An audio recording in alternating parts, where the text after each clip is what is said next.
একদিন কাবা ঘরের দিকে তাকাইয়া নবী বলছে, কাবা, আল্লাহর ঘর কাবা ঘরের দিকে তাকায় বলছে যে কাবা,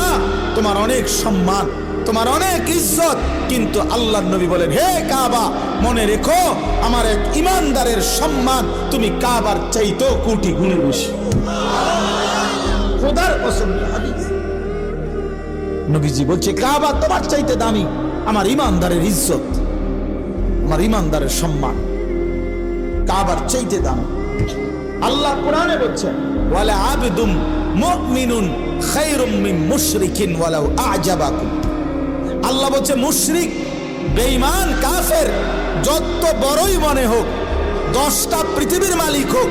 একেবারে 7 সমুদ্র 13 নদীর মালিক হোক, পৃথিবীর সব সম্পত্তির মালিকও যদি হয়, মুশরিক, কাফের, বেঈমান, খোদার কসম আল্লাহ কোরআনে বলে তার চাইতে